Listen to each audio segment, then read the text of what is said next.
تو حضرت ابوبکر صدیق رضی اللہ تعالیٰ عنہ حضرت عائشہ کے پاس بہت ناراض ہو گئے کہ دیکھو تمہاری وجہ سے ہم لوگوں کو یہ پریشانی ہو گئی، یہ ہو گیا، اب ہم لوگ نماز کیسا پڑھیں گے، پانی نہیں ہے، نماز کیسا پڑھیں گے؟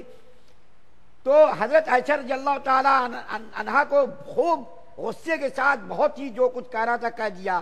اس کے بعد آ گئے، اللہ کے رسول صلی اللہ علیہ وسلم کے اوپر یہ آیت کریمہ نازل ہوئی کہ اگر تم سفر میں ہو یا تم جنابت کی حالت میں ہو یا تمہارے پاس پانی نہ ہو اور تم کو غسل کرنے کی ضرورت ہو یا پانی کی ضرورت ہو تو تم لوگ وضو کی جگہ پر تیمم کر لیا کرو۔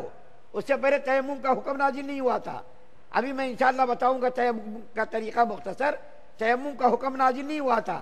تو حضرت عائشہ رضی اللہ تعالی عنہ کی برکت سے یہ حکم نازل ہوا۔ تو حضرت ابوبکر صدیق رضی اللہ تعالی عنہ آئے اور آ کر کے اپنی بیٹی کے پیشانی کو بوسہ دیا اور کہا کہ بیٹی تم بڑی ہی برکت والی ہو، تم بڑی ہی سعادت مند ہو کہ تمہاری وجہ سے دیکھو امت کو یہ انعام ملا، تمہاری وجہ سے امت کے اوپر ایک احسان ہوا کہ یہ تیمم کا حکم نازل نہیں ہوا تھا، تمہاری وجہ سے یہ تیمم کا حکم نازل ہوا۔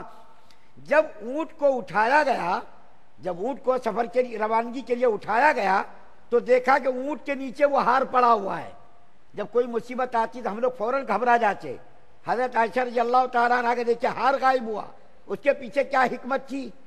ہار کے غائب ہونے کی حکمت یہ تھی کہ اللہ تعالیٰ کو امت کے اوپر احسان کرنا تھا اور امت کو یہ انعام دینا تھا کہ تیمم کا پہلے وجوب نہیں ہوا تھا، تیمم کا کوئی حکم نازل نہیں ہوا تھا، لیکن حضرت عائشہ رضی اللہ تعالیٰ عنہ کے ہار کو غائب کر کے مسلمانوں کو یہ عطیہ دیا گیا، یہ انعام کیا گیا اور یہ احسان کیا گیا کہ اگر تمہارے پاس پانی نہ ہو یا پانی ہے لیکن نقصان کرتا ہو، پانی کبھی کبھی بیماری میں نقصان کرتا ہے، اگر پانی نہیں ہے یا پانی ہے لیکن نقصان کرتا ہو، یا تم سفر میں ہو اتنا پانی ہے کہ اگر وضو یا غسل کرو تو پینے کے لیے پانی نہیں ملے گا، ان تمام صورتوں میں اللہ تعالیٰ نے امت کو یہ اجازت دی ہے کہ وہ وضو کی جگہ پر یا غسل کی جگہ پر تیمم کر لے، نہانا ہے جب بھی تیمم کر لے، وضو کرنا نماز کے لیے جب بھی تیمم کر لے، دونوں کا طریقہ ایک ہی ہے، لیکن نیت کا فرق ہے۔ میں آپ ذرا مختصر بتا دیتا ہوں،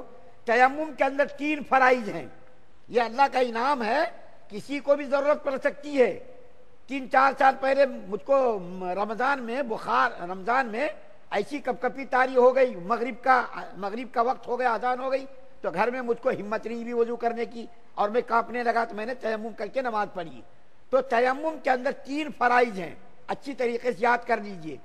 سفر میں ہیں آپ یا بیماری میں ہیں آپ یا سفر میں پانی تھوڑا ہے، وضو کریں گے یا نہائیں گے تو جو ہے ضرورت پڑے گی پینے کے لیے اور جان جانے کا بھی خطرہ ہو سکتا ہے یا بیماری کے بڑھنے کا بھی خطرہ ہو سکتا ہے، تو تیمم کر لینا۔ سب سے پہلا فرض کیا تیمم میں؟ نیت کرنا۔ کیا نیت کرنا؟ میں نماز کے جائز ہونے کے لیے تیمم کر رہا ہوں، وضو کے لیے تیمم، یہ نماز کے لیے وضو کر رہا ہوں، یا غسل اگر کرنا تو غسل کے لیے میں جو ہے غسل کے قائم مقام میں تیمم کر رہا ہوں۔ غسل کا تیمم اور وضو کا تیمم دونوں ایک ہی ہے، الگ الگ نہیں ہے کہ غسل کرنے لگے تو ایسا کرنا اور جو ہے پورے بدن کو دھونا یا رگڑنا، ایسا نہیں، بلکہ دوسرا فرض یہ ہے کہ پاک زمین پر ہاتھ مارا جائے۔ پہلی چیز تو فرض ہے نیت کرنا، وضو میں نیت کرنا فرض نہیں، وضو میں نیت کرنا سنت ہے۔ دوسرے ائمہ کے یہاں وضو میں نیت کرنا فرض ہے، لیکن امام ابو حنیفہ رحمۃ اللہ علیہ کے یہاں وضو میں نیت کرنا فرض نہیں، سنت ہے۔ نیت کرتے وضو کرتے وقت نیت کرنا، لیکن تیمم میں فرض ہے نیت کہ میں وضو کے لیے نماز کے لیے وضو کر رہا ہوں یا یہ غسل جنابت کر رہا ہوں، نیت کر لے۔ اس کے بعد دوسرا فرض کیا؟ ہاتھ مارے، زمین پر پاک مٹی پر ہاتھ مارے، ہاتھ مار کر کے اگر مٹی لگ گئی ہو تو اس کو جھاڑ لے، اور اس کے بعد پھر منہ پر، جیسا وضو کے اندر پورے چہرے کو دھوتے ہیں اسی طریقے سے پورے چہرے کو یوں رگڑ لے، داڑھی وغیرہ کے اندر بھی خلال کر لے، جیسا وضو میں سب دھونا ضروری ہے اسی طریقے سے تیمم میں پورا ہاتھ یوں پھیر لے۔ اس کے بعد پھر دوسری مرتبہ ہاتھ مارے، دوسری مرتبہ ہاتھ مار کر کے کوہنیوں کو یوں پوچھ لے، جیسا غسل میں یا وضو میں دھونا ہے، یہ اسی طریقے سے یہ دھو لے، اسی سے پوچھ لے، ہاتھ پھیر لے۔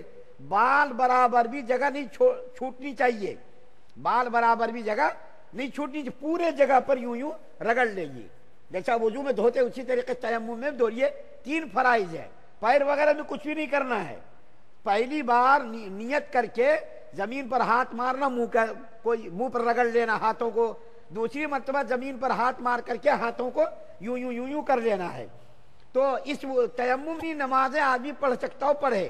اس کے بعد اگر جن چیزوں سے وضو ٹوٹ جاتا ہے، ہوا خارج ہو گئی یا پیشاب کر لیا، پاخانہ کر لیا، یا قے ہو گئی یا خون نکل گیا، جن چیزوں سے وضو ٹوٹ جاتا ہے انہی چیزوں سے تیمم بھی ٹوٹ جاتا ہے۔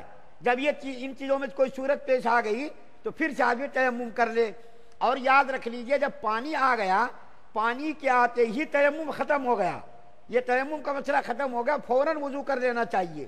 تو یہ میں نے آپ کو مختصر طور پر اس آیت کریمہ کے اندر جو اللہ تعالیٰ نے امت محمدیہ پر ایک انعام کیا ہے، عطیہ کیا، احسان کیا ہے حضرت عائشہ رضی اللہ تعالیٰ عنہا کی برکت سے، یہ بھی کوئی معمولی چیز نہیں ہے۔ جب موقع آتا، جب اس کی اہمیت معلوم ہوتی ہے، ہم لوگوں کو اس کی اہمیت کیوں نہیں ہے؟ ہم معمولی بخار میں مبتلا ہو گئے، نماز نہیں پڑھتے، معمولی کوئی پریشانی ہو گئی، نماز نہیں پڑھتے، سفر میں نماز نہیں پڑھتے، کیا ہوا بھائی؟ پانی نہیں ہے، یہ تو مسئلہ ہے، تیمم کا مسئلہ تو ہے شریعت کے اندر۔ ان مسئلوں پر عمل ہم نہیں کریں گے تو پھر یہ شریعت اتری کیوں ہے؟ یہ مسئلہ اللہ تعالیٰ نے نازل کیوں کیا؟ عمل کرنے کے لیے کیا ہے نا، عمل کرنا ہے، عمل ہم نہیں کریں گے تو اس کی اہمیت ہم کو نہیں معلوم۔ اللہ تعالیٰ سے دعا ہے کہ اللہ تعالیٰ ہم تمام مسلمانوں کو مکمل شریعت مطہرہ پر عمل پیرا ہونے کی توفیق عطا فرمائے۔ سبحان اللہ و بحمدہ، سبحانک اللہم و بحمدک، ونشہد ان لا